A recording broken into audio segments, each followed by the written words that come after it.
할렐루야. 아멘. 우리 성도님들 기도해 주셔서 또 우리 부목사님들하고 잘 또 배우고 그리고 왔습니다. 우리 권사님 목소리가 가을 저녁에 라디오에서 들리는 예, 음성 같으세요, 그렇죠? 그냥 군고구마 하나 옆에다 이렇게 구워서 먹으면서 계속 듣고 싶은 그런 목소리인 것 같습니다. 참 감사합니다. 제가 은혜 받고 와서 그런가 봐요. 우리 오늘 우리에게 주시는 말씀은 전도서 3장 1절부터 15절 말씀인데요. 우리 한 절씩 읽고 마지막 15절은 함께 합독하도록 하겠습니다. 제가 먼저 읽겠습니다. 범사에 기한이 있고 천하만사가 다 때가 있나니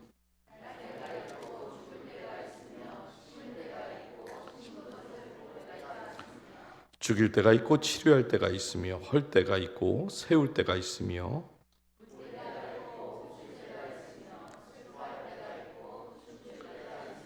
돌을 던져버릴 때가 있고 돌을 거둘 때가 있으며 안을 때가 있고 안는 일을 멀리할 때가 있으며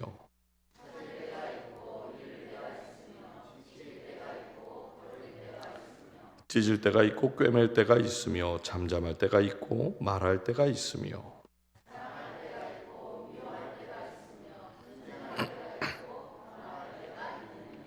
일하는 자가 그의 수고로 말미암아 무슨 이익이 있으랴.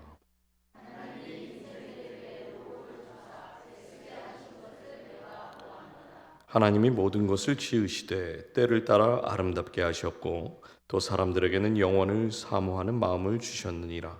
그러나 하나님이 하시는 일의 시종을 사람으로 측량할 수 없게 하셨도다.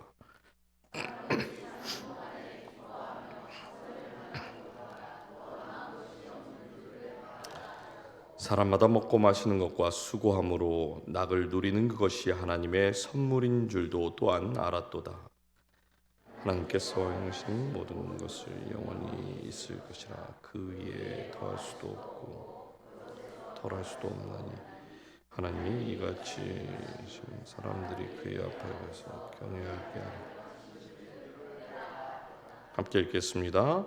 이제 있는 것이 옛적에 있었고 장래에 있을 것도 옛적에 있었나니 하나님은 이미 지난 것을 다시 찾으시느니라.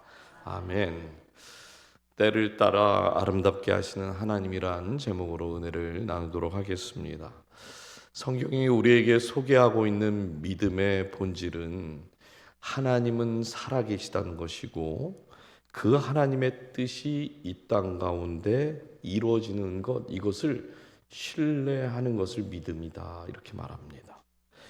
여기서 말하는 하나님의 뜻 안에는 내 삶과 우리 가정과 또 우리 교회에 대한 하나님의 그 뜻과 계획이 다 포함되어 있다라는 거 말하고 있는 건데요. 근데 하나님께서 예레미야 선지자에게 이런 말씀을 하셨어요. 예레미야 29장 11절 말씀입니다. 너희를 향한 나의 생각을 내가 아나니 평안이요 재앙이 아니니라. 너희에게 미래와 희망을 주는 것이니라. 여러분, 이 말씀만 봐도 우리 하나님은 어떤 하나님이시죠? 선하신 하나님이시죠. 그런데 우리가 현실을 보면 가끔 이런 질문을 하게 됩니다. 정말 힘들 때가 있어요. 그때 하나님이 정말 나와 우리 가정과 우리 교회에 대한 계획을 가지고 계신 게 맞을까? 지금 하나님이 일하고 계신 게 맞나 하는 질문을 하게 됩니다. 제가 이런 말씀을 드린 이유는 성경에 분명 이런 이야기들이 있거든요. 요셉이 노예로 팔려가고 다윗이 아무런 이유도 없이 10년 동안 사울에게 쫓기고 다니엘은 그 사자굴에 던지는 그런 이야기들이 있잖아요. 우리가 이 이야기의 결과를 이미 알고 있기 때문에 읽는 것이 뭐 어렵지 않지만 정말 하나님은 그 방법밖에 없었던 것일까? 하는 질문을 하게 된다는 것이죠. 심지어 하나님은 로마서에 뭐라고 말씀합니까? 모든 것이 합력하여 선을 이룬다, 이렇게 말씀을 하시는데 정말 우리가 살면서 아니 협력하고 이런 일이 정말 가능한가? 선해 보이지 않는 일들이요, 의외로 참 많습니다. 이사야서 55장 8절과 9절에 이런 말씀이 있어요. 이는 내 생각이 너희의 생각과 다르며 너희의 길은 내 길과 다름이니라. 여호와의 말씀이니라. 이는 하늘이 땅보다 높음 같이 내 길은 너희의 길보다 높으며 내 생각은 너희의 생각보다 높음이니라. 하나님께서 지금 분명하게 말씀하십니다. 내 길과 너희의 길이 다르다. 그렇게 말씀하세요. 이 말은 수준이 다르다는 것이 아니라 아예 차원이 다르다는 거예요. 오늘 본문은 이러한 질문에 대해서 솔로몬이 들려주는 지혜입니다. 하나님께서 우리의 모든 때를 어떻게 다스리시고 그 시간을 어떻게 아름답게 빚어가는가, 이것을 말하는데, 첫 번째, 모든 때는 하나님이 정하신다 말씀하세요. 모든 때는 다 하나님이 정하신다 말씀합니다. 1절 한번 다시 보실까요?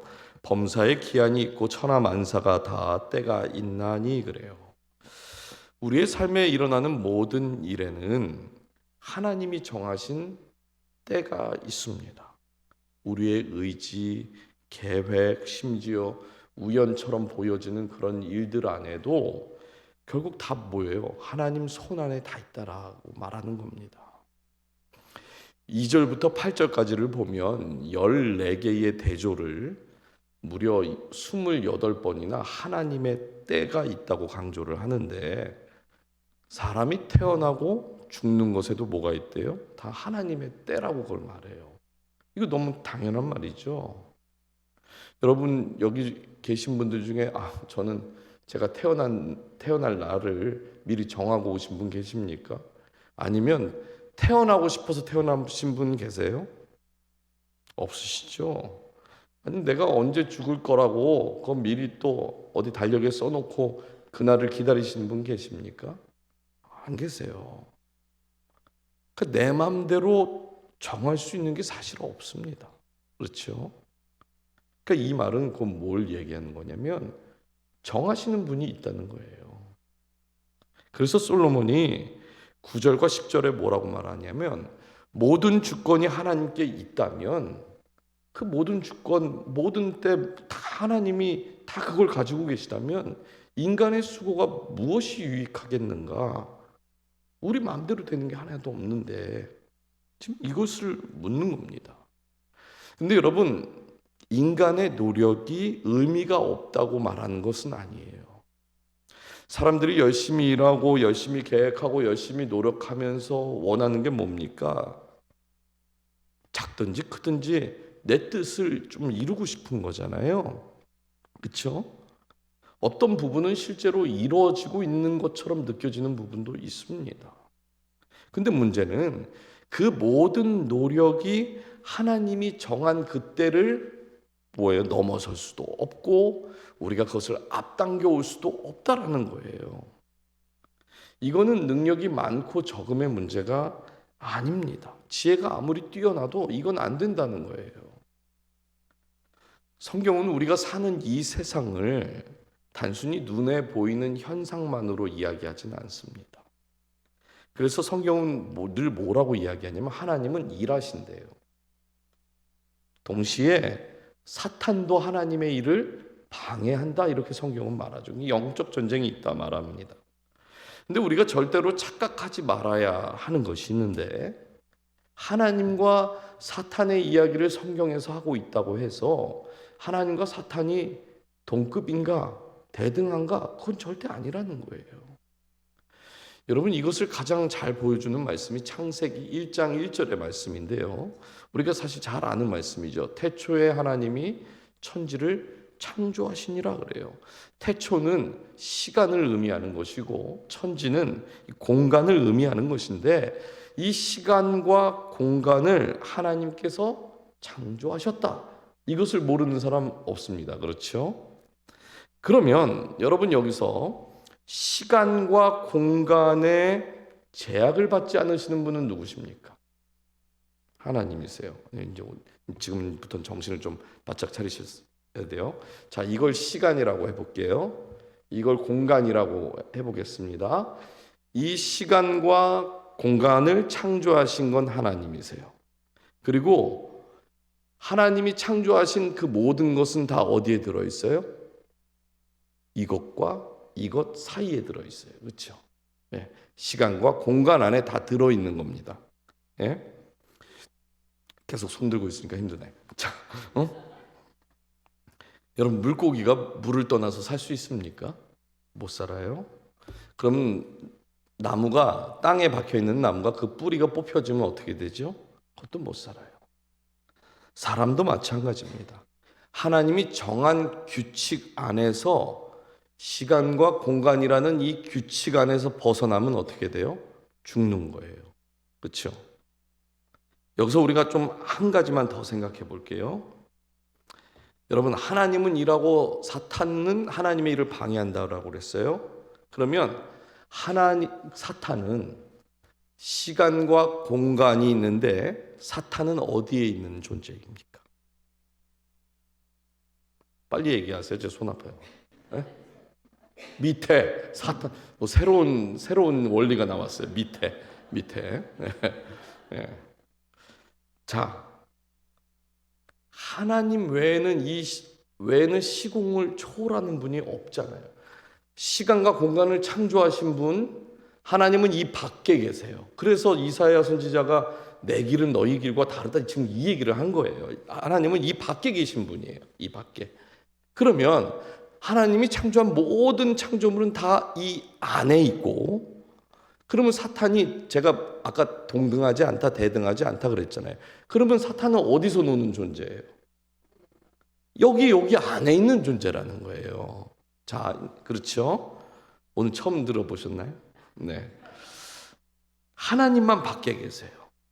그러면 사탄은 하나님과 같은 존재가 아닌 겁니다.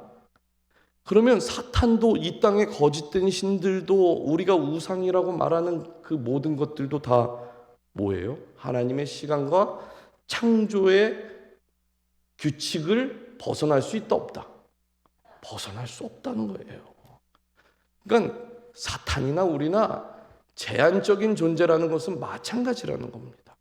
그렇죠? 그렇다면 우리와 똑같이 하나님이 정하신 그 시간과 공간, 하나님이 규정한 것을 절대 벗어날 수 없는 존재인데, 우리는 왜 그렇게 그 하나님이 창조하신 것을 벗어날 수 없는 그 사탄에게 마음을 홀라당 뺏기는 걸까요? 이걸 고민하셔야 된다는 거예요. 물론 사탄은요, 우리의 연약한 부분을 너무나 잘 압니다. 우리보다 세긴 세요. 그렇죠? 사탄의 유혹이 얼마나 강한지 몰라요. 그러나 사탄의 유혹이 아무리 강력하다고 우리가 인정을 한다고 해도 사탄은 절대 하나님과 같지 않다는 것을 우리가 인지하고 있으면 우리도 이 안에서 노는 거고 사탄도 이 안에서 노는 건데, 걔나 나나 똑같은 거 아니에요? 하나님 말씀하시면 걔도 끝, 나도 끝. 오직 하나님만 이 밖에 계시다는 거예요. 그렇죠? 그러면 우리가 영적 싸움, 성경은 뭘 얘기한다고 그랬어요? 하나님은 일하시고 사탄은 그 일을 방해한대요. 아무리 방해를 해도 사탄도 이 안에 있기 때문에 우리가 그렇게 쫄 필요 없다는 거예요. 이걸 말씀드리려고 이렇게 길게 얘기했네요. 네. 사탄은 하나님과 대등한 존재가 아닙니다. 영적인 존재라고 해서 하나님처럼 이 밖에서 뭔가를 하는 것이 아니에요. 그러니 우리가 하나님보다 더 좋아하는 것이 있으면 안 되는 이유가 바로 여기 있는 겁니다. 왜? 헛된 거니까요. 그렇죠? 오직 하나님만 헛되지 않기 때문에 우리가 그 하나님을 믿으면 영적인 싸움이 막 와도, 맞아요, 사탄이 우리보다 세요. 우리 잘 유혹합니다. 그러나 그것만 인지해도, 우리가 믿는 그 하나님은 이 밖에 계시는 게 하나님. 그러니 그 하나님을 믿는 우리는 뭐예요?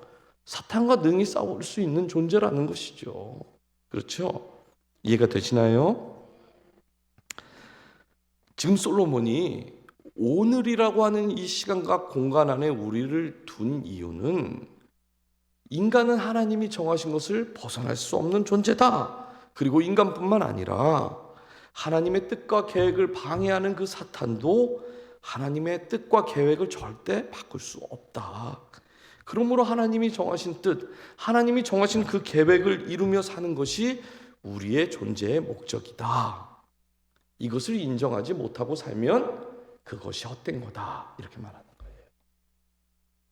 제가 버지니아에 섬기던 공동체에 이제 한 집사님께 이런 질문을 좀 했어요. 집사님 집에 이제 딸이 둘 있는데 둘 다 이제 너무 잘 키우는 겁니다. 그 집사님 딸들 키우면서 집사님 언제가 그렇게 보람 되셨어요?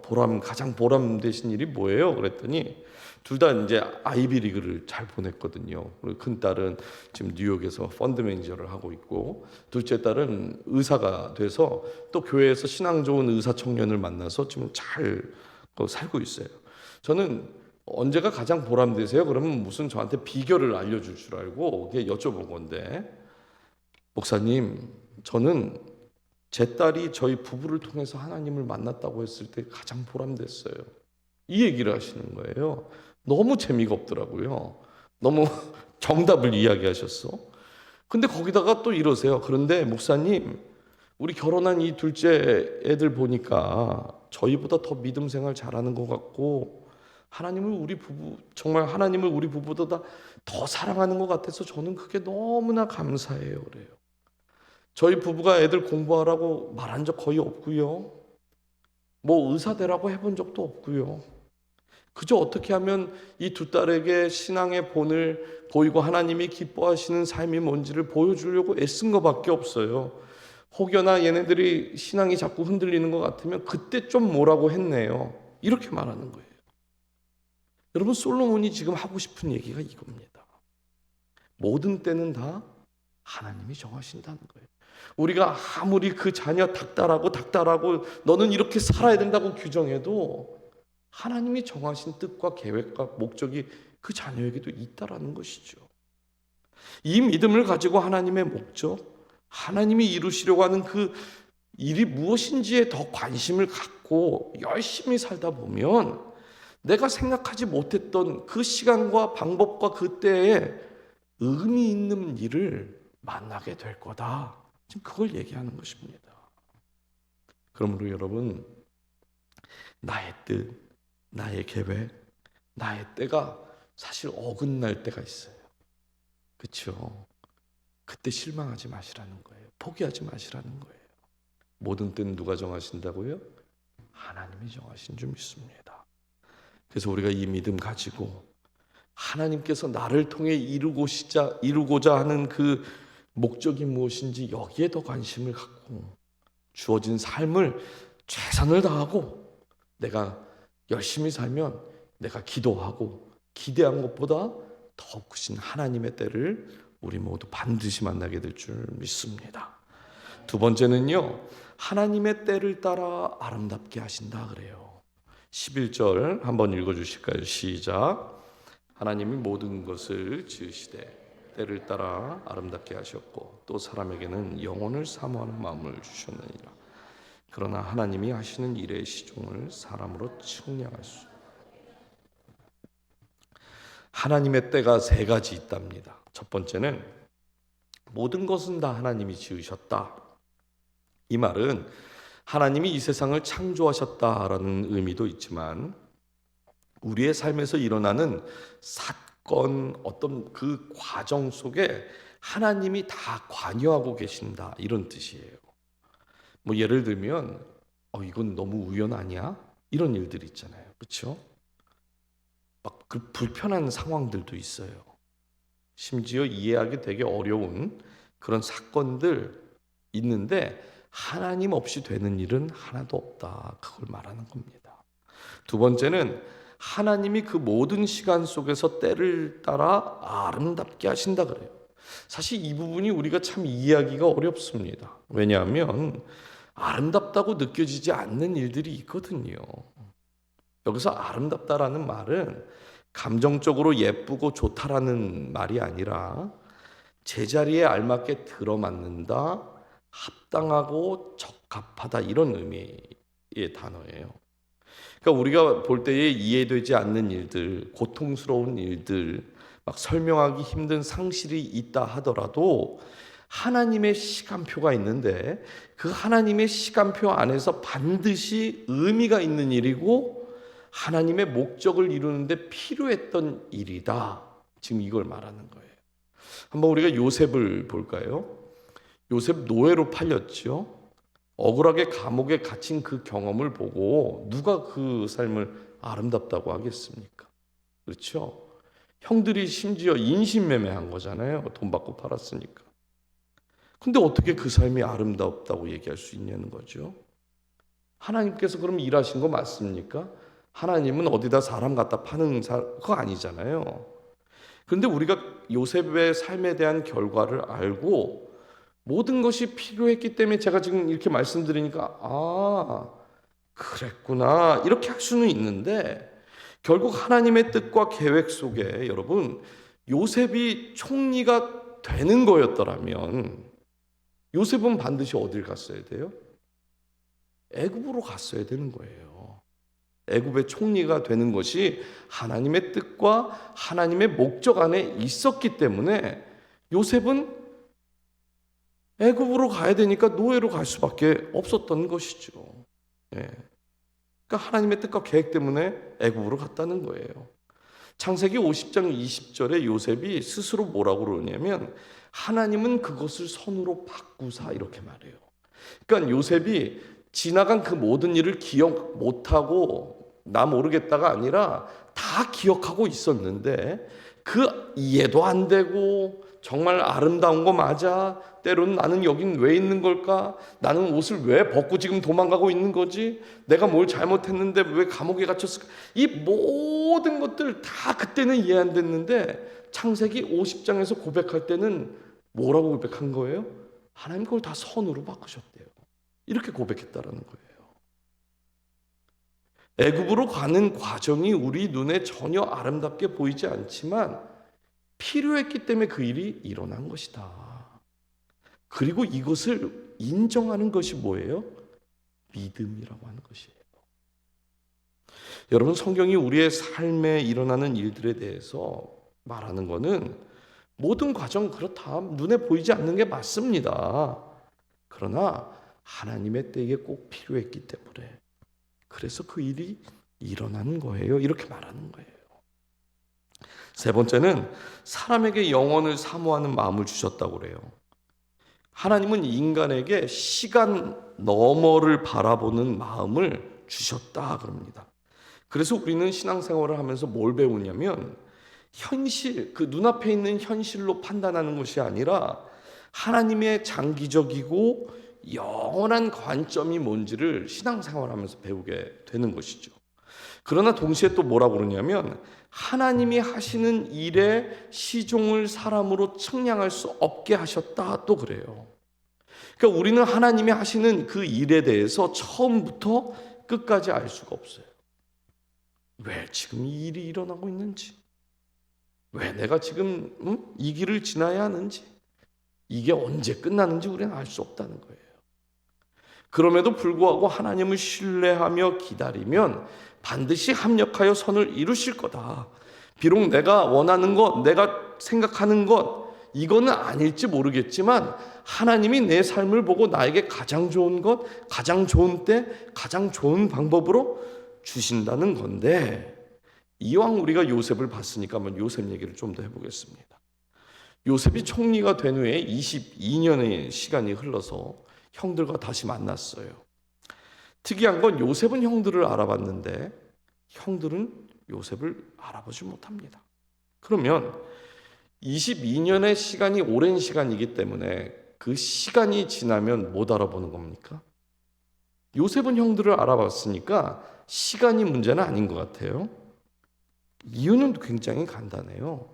형들 머릿속에 뭐가 없는 거예요? 요셉이 총리가 되는 그림이 없었던 겁니다. 저는요 개인적으로 이게 굉장히 중요하다고 생각을 하는데 여러분 머릿속에 그림이 없으면 사람은요 아예 기대를 안 하고 살아요. 그림이 없으면. 보세요. 기대가 없으니까 요셉을 보고도 못 알아봅니다. 아니 봤는데 안 보여요. 그렇죠? 근데 하나님은 어떻게 일하시는 겁니까? 우리가 기대하지 못하는 그 범위에서 상상도 하지 못할 일을 하셨다는 거죠. 형들에게 있어서 요셉은 절대 총리가 될 수 없는 사람인데 총리가 돼버렸어요. 저와 여러분이 하나님의 때를 정말로 믿는다면 지금만 보지 않고 뭐를 할 수 있는 겁니까? 미래를 향해 기다릴 수 있다. 이것이 신앙생활이 주는 교훈입니다. 그래서 믿음의 사람은 지금 보이는 현실보다 하나님이 이루실 그 미래를 계속 붙들고 있는 거죠. 저는 여기에 아직 듬성듬성 사람이 차지 않는 모습이 현실이지만 지금을 보지 않고 언젠가 여기도 꽉 차겠지, 이 수요일에 꽉 차겠지, 이걸 붙들고 가는 게 믿음이라는 거예요. 목사님 안경 쓰셔야겠어요, 이러실 수도 있어요. 하지만 믿음을 가진 사람은요, 눈에 보이는 건 빈자리 많아요. 우리 안에 앉은 옆자리는 다 비었어요. 100명은 더 와도 충분히 더 앉습니다. 그런데 우리 모두가 정말 그게 가능할까? 이건 현실을 붙드는 사람이에요. 근데 미래를 붙들고 믿음이 있는 사람은 여기에 가득 찬 모습을 기대한다라는 것입니다. 여러분, 하나님의 크고 비밀한 일을 그냥 만날 수 있다고 생각하지 마세요. 요셉의 태도를 한번 보십시오. 성경 어디에도 자신의 인생을 불평하고 불만 섞인 그 말을 말하는 성경 구절이 한 구절도 없습니다. 오히려 하나님이 기뻐하시는 것이 무엇인지 그것을 분별할 수 있도록 지혜를 구하고, 그래서 노예로 있을 때도 뭐예요? 요셉은요, 미래를 향해 자꾸만 가고 있잖아요. 노예인데. 모든 문제는 하나님이 만드신 문제이고 그 상황과 문제 속에서 하나님이 일하시기 때문에 믿음 있는 사람은 뭐라고 생각하냐? 지금 내가 미래를 따라 하나님의 때를 따라 지금 가고 있구나.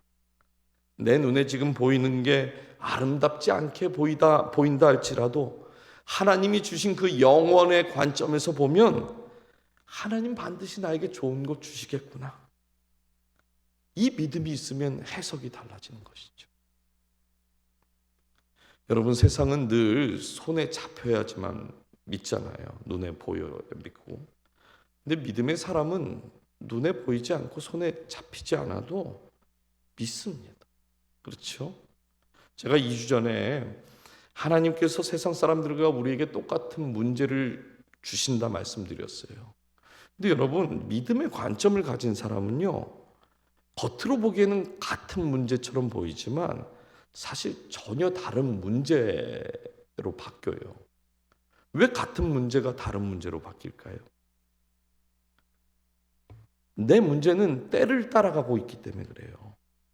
내 문제는 같은 문제이지만 믿음을 갖고 있기 때문에 그 믿음을 가지고 만난 문제는 하나님의 때를 따라서 아름다워지게 바뀔 거기 때문에, 그게 제 삶이 될 거기 때문에 같은 문제지만 다른 문제가 됩니다. 그래서 문제를 만나도 믿음의 사람은 기대할 수 있는 거예요. 하나님 반드시 좋은 거 주시겠네. 이런 믿음을 가진 사람들이 어떻게 세상 사람들과 똑같이 문제를 풀 수 있겠습니까? 반응이 다른 거고 해석이 다른 거고 결과도 다른 거예요. 우리가 지난주에 뭘 나눴습니까? 이 세상의 삶이 끝나면 하늘의 삶이 시작이 되고 우린 거기다 다 쌓아놨잖아요. 그럼 결과도 다른 것이죠. 그렇죠? 원망할 상황 만나도 원망하지 않는 것, 낙심과 절망의 상황을 만나도 우리의 입술에서 소망의 찬양을 부르는 것, 왜 믿음의 사람들에게 이것이 가능한가? 미래를 바라보고 있기 때문에 가능하다는 것. 마지막 세 번째는요, 한 손에 선한 행실을 올려놓고 하나님의 일하심을 기다려라 그럽니다. 12절 한번 읽어보실까요? 시작. 선을 행하는 것보다 더 나은 것이 없는 줄을 내가 알았고, 하나님께서 때를 따라 아름답게 또 모든 것을 합력하여 선을 이루실 건데, 만약에 우리가 악을 행하고 있다면 하나님의 선하심을 거기서 만날 수 있겠냐? 지금 그렇게 말하는 겁니다. 여러분 오늘 예배 마치고 이제 기도도 뜨겁게 하고 이제 집에 돌아가실 건데, 아유 내가 이렇게 사는 것은 너무 내 삶에 맞지 않아. 집에 가서 좀 남편에게 애들한테 화 좀 내야겠어. 이런 생각 하시는 분 계실까요? 없죠. 그렇죠? 누구도 그런 생각 안 하실 겁니다. 우리 중에는 누구도 의도를 가지고 죄를 이렇게 만드는 사람 없어요. 의도를 가지고 남에게 해 끼치는 사람은 없습니다. 근데 안타깝게도 저 문을 나가면 우리의 어려운 현실을 만나요. 그리고 그 현실을 만나면 놀랍게도 죄라는 걸 선택할 수 있는 우리가 된다라는 거예요. 여기서는 전혀 그런 생각 안 해요. 하는데 저를 속이는 건가? 전혀 안 하죠. 전혀 안 하는데 신기하게 저 문을 나서서 우리의 현실의 문제를 만나는 순간 우리는 뭔가 자꾸 선택을 하게 된다는 것입니다. 제가 저녁을 사실 자주 안 먹습니다. 아이고 우리 목사님 금식을 잘하나 보네. 뭐 그러실 수 있지만 솔직히 말씀드리면 저녁에 뭔가를 자꾸 먹으면 밤에 잠을 편히 못 자더라고요. 제가 한 번은 밤에 자다가 배가 너무 아픈 거예요. 한참 자고 그때가 제일 싫거든요. 새벽 예배 가기 전에 알람 울리기 전에 깨는 거. 그게 아주 끔찍합니다. 일어나서 보니까 소화가 안 되더라고요. 배도 아프고 뭐 화장실도 한두 번 갔다 오고 약을 먹었어요. 집안을 계속 걸어 다녔습니다. 근데도 내려가지를 않는 거예요. 그래서 밖에 나가서 30분 동안 뛰었습니다. 그 새벽에. 들어와서 이제 샤워를 하고 나니까 새벽 예배 갈 시간이 된 거예요. 얼마나 억울하든지. 그런데 제가 그때 가장 원했던 게 뭔지 아십니까? 배가 끊어질 정도로 아프면 목사도요 거룩한 생각하지 않아요. 이놈의 배가 어떻게 하면 안 아플까? 배 안 아픈 게 가장 그 당시 큰 소원이라는 거죠. 여러분 육신에 아픔이 있는 분들에게 가장 큰 소원이 뭡니까? 그러면 대한민국이 통일되는 거예요. 이렇게 말하실 분이 계실까요? 그런 사람 한 사람도 없어요. 그렇죠? 그래서 저는 우리가 현실에서 만나는 문제가 정말 어려운 문제라고 생각을 합니다. 우린 다 선한 생각을 가져요. 근데 현실의 문제를 만나면 거기서 연약해진다는 겁니다. 그만큼 우리의 삶에 찾아오는 문제 앞에 정말 우린 연약하고 때로는 그 문제를 해결하기 위해서 세상의 방법이 더 쉬울 때가 있죠. 그렇죠? 그럼에도 지금 성경이 묻는 건 뭐냐면 이게 굉장히 중요한데 문제가 풀리는 게 중요하냐 아니면 그 문제 속에서 하나님께 더 가까워지는 것이 중요한가 이걸 묻는 거예요. 여러분 창세기 12장을 보면 하나님께서 아브라함을 부르시는 장면이 나오는데 하나님께서 내가 보여준 땅으로 가라 합니까? 보여줄 땅으로 가라 합니까? 이쪽이에요, 이쪽이에요. 보여줄 땅으로 가라 그래요. 아니 하나님을 신실하게 믿던 사람도 아니고 그렇죠? 그러면 하나님 믿지 않는데 보여줘도 믿을까 말까 하는 거 아닙니까? 근데 보여주지도 않고 본 적도 없고 어딘지도 모르는데 그 땅 보고 가라는 거예요 지금. 제가 장로님들하고 좀 이제 친해졌어요. 좀 신뢰라는 관계가 좀 쌓였습니다. 예? 우리 부목사님들도 하루 아내보다 더 오래 봐요. 저희가 밥을 계속 같이 먹고 계속 같은 얼굴을 하루 종일 봐. 예. 그래서 좀 친해졌어요. 친해졌고 이제 신뢰라는 게 좀 쌓였어요. 근데 제가 어느 날 아침에 새벽 기도하다가 제가 음성을 받았다고. 목사님들 다 오늘 우리 같이 사임하고 알래스카로 가야 된다고. 내가 그렇게 얘기하면 저 목사님들이 저보고 뭐라고 그러겠어요? 우리 목사님 정신이 나갔다 오지 않겠습니까? 그렇잖아요. 아니 하나님을 믿던 사람도 아니고 믿지도 않는데 보여준 것도 아니고 보여줄 땅으로 가라고 하는데 어떻게 그 땅으로 갑니까? 그러면 우리가 뭐라고 생각해야 돼요? 하나님이 그 땅을 보여주면 되는 거 아닌가? 이렇게 생각하잖아요. 그렇죠? 그러면 그 땅을 보여주면 되는데 왜 하나님은 땅을 안 보여줬을까요? 인간은 굉장히 희한하게도 문제가 풀리고 그림을 줘버리면요, 그 다음부터 그림에만 신경 씁니다.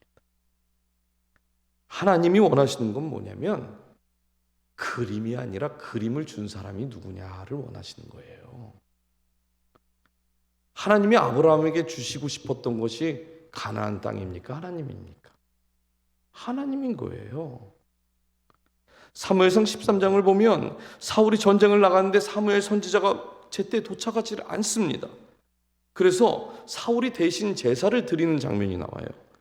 여기서 궁금한 건 사울 왕이 전쟁을 나갈 때에 선지자가 와서 제사를 드리고 나가는 것을 몰랐기 때문에 사울 왕이 직접 제사를 드린 걸까요? 아니요, 사울 왕은 그걸 알았어요. 다 알고 있었습니다. 여러분, 전쟁에서 뭐가 중요해요? 기세가 중요하잖아요, 분위기가. 근데 그때 당시에 백성들이 선지자가 안 오니까 군사들의 마음이 막 흩어지고 군기가 막 빠지기 있었어요. 분위기도 막 뒤숭숭합니다. 그러니까 사울왕이 도무지 전쟁에 나가야 되는데 선지자는 안 오지. 이 군사들은 군기가 다 빠지고 다 도망가려고 그러지. 방법이 없잖아요. 그래서 사울왕이 자기가 제사를 지낸 겁니다. 그래서 어떻게 됐어요? 문제가 풀렸어요. 군대의 기세도 다시 올라갔고 흩어진 마음도 다시 붙들게 되었습니다. 자, 문제도 풀리고 상황도 다 풀렸어요. 그런데 이 일이 있고 난 이후부터 성경은 이 사울의 인생이 꼬인다고 이제 계속 얘기를 해요. 여러분, 문제가 해결됐는데 하나님의 선한 뜻이 더 이상 사울왕에게 이어지질 않아요. 그 다음부터. 그럼 뭐가 진짜 좋은 겁니까? 문제가 풀린 게 좋은 겁니까? 아니면 하나님이 여전히 내 삶 속에서 일하시는 게 좋은 겁니까? 두 번째죠. 그렇죠? 솔로몬이 말하는 게 지금 이거라는 거예요. 오늘날 우리에게 문제를 주시고 우리가 세상과 다르게 문제를 풀기 원하지만 그보다 더 중요한 것은 문제를 푸는 거에 너무 집중하지 말라는 거예요. 그 문제를 통해서 하나님과 더 가까워지고 있는가? 이게 중요한 겁니다. 도무지 나 혼자 풀 수 없는 것 같은 그런 문제를 우리가 만납니다. 그런데 그런 문제를 우리에게 주시는 이유는 그 답을 가지고 계신 주님을 더 붙들려고 하는 거죠. 붙들려고. 문제 가지고 씨름하라는 게 아니라 답은 내가 있다고. 근데 우리가 그걸 안 봐요. 문제. 아, 잠깐만 기다리시라고. 문제 풀어야 된다고. 내가 답이 있다니까. 그런데 아유, 잠깐 기다리시면 문제. 이러고 있다는 거예요. 이러고. 문제를 주시는 이유가 뭐라고요? 그 문제를 통해서 하나님과 더 가까워지라고. 그걸 말하고 있다고 하는 것입니다. 문제가 없으면 좋겠지만 문제가 있을 때 그 문제를 주신 하나님께 답이 있음을 꼭 기억하시고 그 주님께 답을 구하십시오. 이제 말씀을 맺겠습니다. 인생의 문제는 하나님이 주신 문제입니다. 이건 맞아요. 지금은 이해되지 않아도 하나님은 그 문제 속에서도 여전히 일하고 계시다는 걸 우리한테 계속 말씀하고 있어요. 그래서 문제가 풀렸느냐 안 풀렸느냐 여기에 에너지 쏟지 마시고요. 그 문제 속에서 내가 하나님과 오늘도 더 가까워지고 있는가, 여기에 집중하십시오. 하나님이 정하신 때는 결코 우리에게 늦는 때가 없어요. 우리가 늦는 거라고 생각하지만 하나님의 정하신 때는 결코 늦지 않습니다. 지금은 작고 또 보잘것없이 보여도 하나님은 하나님의 때를 따라 아름답게 하실 줄 믿습니다. 그래서 우리가 해야 할 일 딱 한 가지인데요, 하나님의 때를 신뢰하십시오. 그리고 오늘 또 선을 행하며 그 하나님을 기다리는 것, 그때 우리의 삶을 통하여 우리가 기대하고 기도한 것보다 더 크신 하나님의 은혜를 만나게 될 줄 믿고 그 은혜를 우리 모두 누리는 저와 여러분이 되기를 주님 이름으로 축복합니다.